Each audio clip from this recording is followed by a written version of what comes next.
जी नाज़रीन, कोलंबो में वज़ारत खेल और नौजवान के उमूर की जानिब से वज़ीर-ए-आज़म इमरान खान के एजाज़ में तकरीब का इनेकाद किया गया है। इस वक्त वज़ीर-ए-आज़म इमरान खान मौजूद है।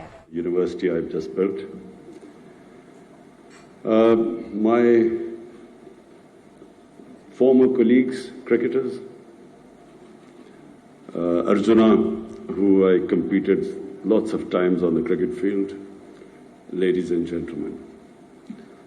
First of all, I'm humbled by all the remarks made about me by your former cricketers, who I played several times over my cricketing career. So I want to thank them, and actually really I feel humbled. There were some of the things that were said. I want to thank you also, Mr. Speaker, for saying nice things about me. So thank you very much. And then I'm again honored that you have asked me to open this sports center, high performance sports center. But today, in front of my ex-colleagues, I just want to say a few things. You see, number one, sports teaches you something which you do not learn in any university or any school. Because the idea of competing in sports is to prepare you for life, for struggle in life. The problem is that some sportsmen, when they finish their sporting career, they live in their comfort zone. They do not want to take any more challenges. And the entire experience of struggle on the sporting field, which is taught to you, is lost. Because the moment you do not take on any other challenges means that that experience which you've learned how to struggle is gone. So let me just say one thing. What did sports teach me? Sports taught me that it was not the most talented player that became a champion. It was the player who had that ability to take the knocks, who knew how to take defeat, who was not demoralized by defeat, but who learned from the bad times. Because in life, whatever you do, life is never in a straight line. It's in cycles. You will have your ups and downs in whether it is education, whether it is in business, and as Arjuna would know, in politics. It's a cycle. You have your good and your bad times. Success depends upon not how you deal with the good times, but how do you deal with the bad times. In sports, no one has ever become a champion who has not learned how to cope with when that defeat comes, when you fail. If you do not know how to cope with that, you can never become a champion. There are two ways people react to a defeat. One is they get demoralized, and when they get demoralized, they lose their dream. They give up on the dream. Second are those people who become champions, who actually learn from defeat, who do not give up. But every time there is a setback in life, there are lessons to be learned. So that ability to analyze where you went wrong, and then pick yourself up and start struggling again. That is the only way you become a champion. And that's the only way anyone achieves anything big in life. So what I feel is that sports prepares you, it gives you that ability that you can actually excel in anything. Whatever you do, if you have learned those lessons from sport, you can excel in it. So in my case, I was not the most talented cricketer when I started. My two first cousins were both of them captained Pakistan, and both of them, all my other cousins said, were far more talented than me. So when I was growing up, I was always told that I was never going to be as good as them. And then when I played my first test match, I was dropped. And everyone thought that was the last they would ever see of me. So for 3 years, I never played, I was out of the cricket team. So there were two ways. Over my playing careers, so many of cricketers which were dropped after their first match never came back again. The majority never came back again. So there were two ways I could either give up and chase another career, or you could actually learn from your first test appearance or your first test tour. So it was that the reason why I succeeded more than a lot more talented cricketers than me was that I had that ability to analyze my mistakes better than others. And then the second ability, I would work harder than most others. And that's why if you have that ability, you will keep improving. The improvement process never stops. So when I came into politics, I was just like my first test match. My party never got one seat. We were wiped out. And, everyone wrote my obituary in politics. They said, this is the last you will ever see of him. And I became the butt of all jokes in the political circles. And I must say I was very naive politically. So I became butt of all the jokes for not 1 year, 2 years, 5 years. For almost 14 years, people laughed at me.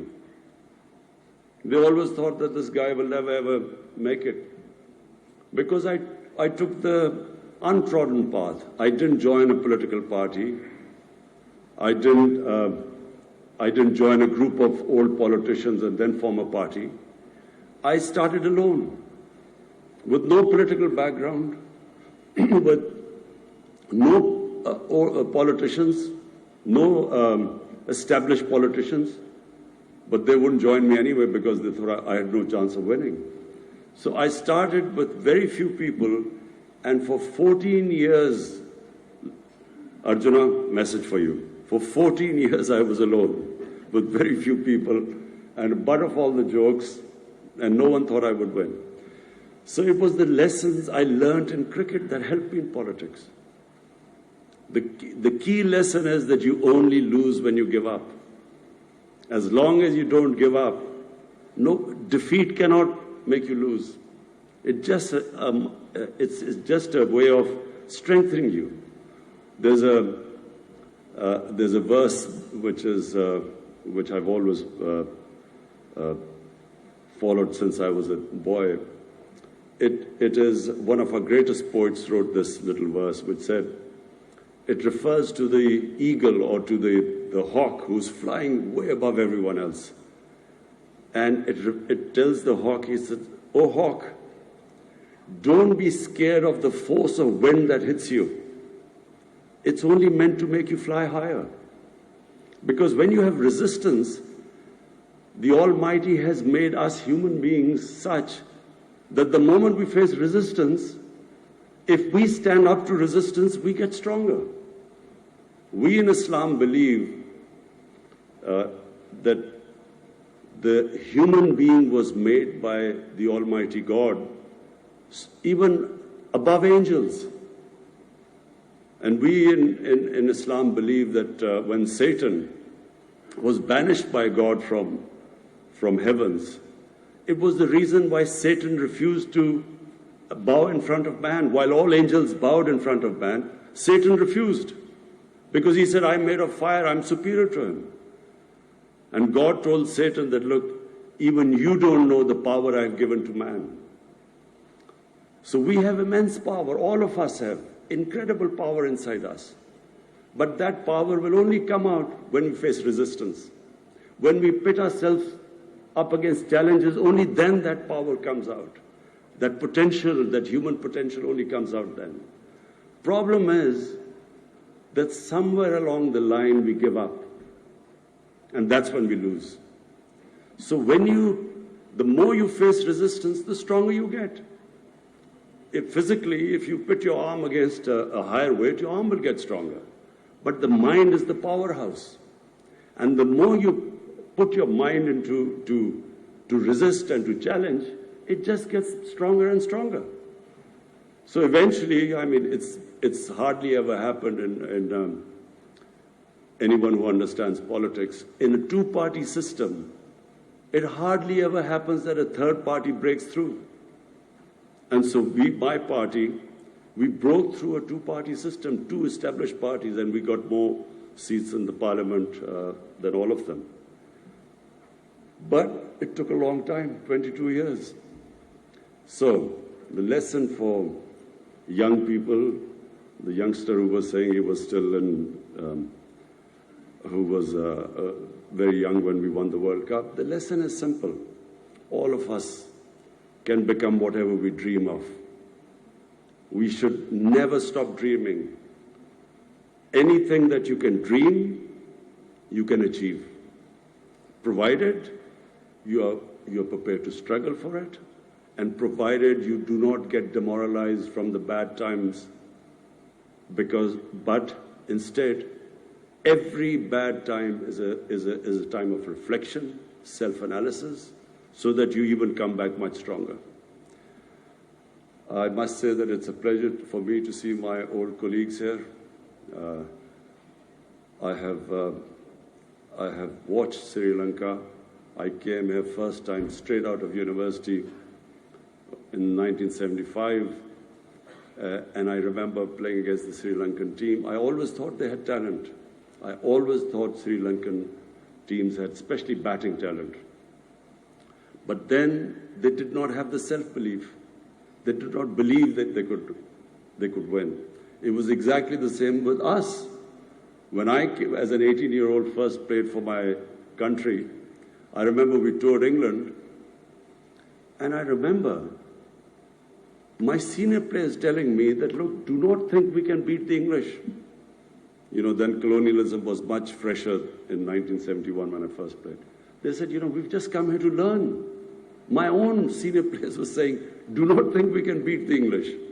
And as it happened, a series which we should have won, we snatched defeat from the jaws of victory because we didn't have self-belief.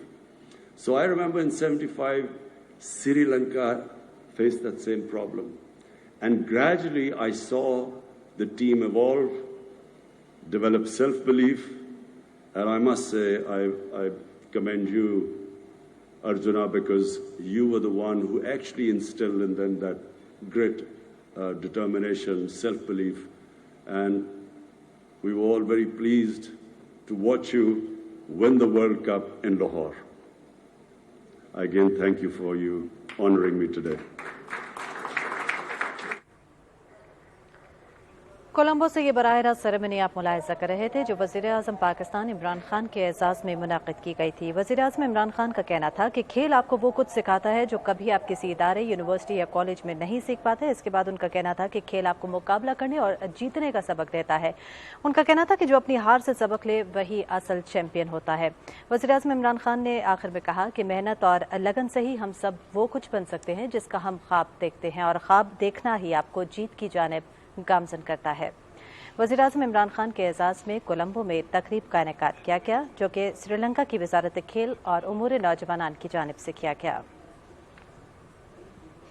नाज़रीन, इसी के साथ ही आपसे चाहेंगे इजाज़त। हुमा मलिक और शाहीन नसीम को दीजिए इजाज़त। मज़ीद किसी भी खबर या अपडेट के लिए देखते रहिए पाकिस्तान टेलीविजन न्यूज़।